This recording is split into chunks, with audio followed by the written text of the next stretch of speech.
H1N1 ને લઈને Surat civil હોસ્પિટલમાં ખડા પગે વેન્ટિલેટરથી લઈને તમામ દવાનો સ્ટોક કરી દેવાયો.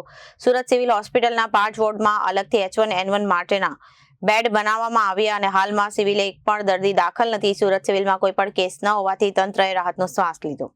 H1N1 ને લઈને સુરત સિવિલ હોસ્પિટલમાં ખડા પગે વેન્ટિલેટરથી લઈ તમામ દવાઓનો સ્ટોક કરી દેવાયો છે.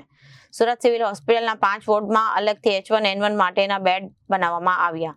હાલમાં સિવિલમાં એક પણ દર્દી દાખલ નથી અને સુરત સિવિલ કોઈ પણ કેસ ન હોવાથી તંત્રએ રાહતનો શ્વાસ લીધો.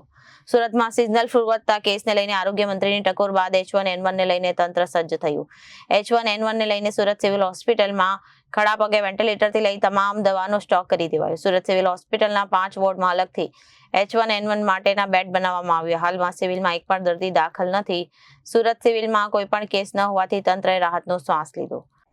જે પ્રકારે સિઝનલ ફ્લૂનો વાયરસ ચાલી રહ્યો છે અને અત્યારે જે પ્રકારે સિવિલમાં કઈ રીતની H1N1 તૈયારીઓ કરવામાં આવી છે? હું ડૉક્ટર અશ્વિન વસાવા મેડિસિન વિભાગના વડા તરીકે ફરજ બજાવું છું.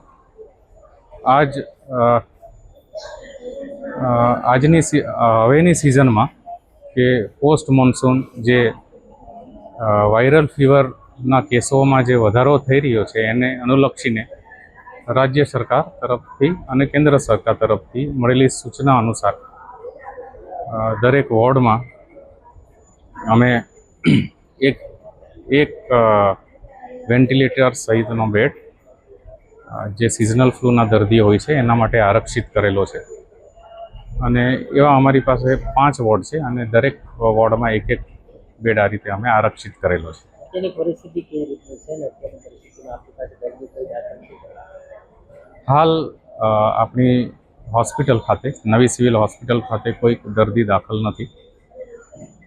ઓપીડીની વાત કરીએ તો વાયરલ ફીવરના લક્ષણો લઈને દર્દીઓ આવી રહ્યા છે, પણ મોટે ભાગેના દર્દીઓ સ્ટેબલ હોવાથી ઓપીડી પર ટ્રીટમેન્ટ લઈને એ પાછા હોમ આઇસોલેશન થતા હોય છે. Reporter Sujal Rathod, Janadesh news, Surat.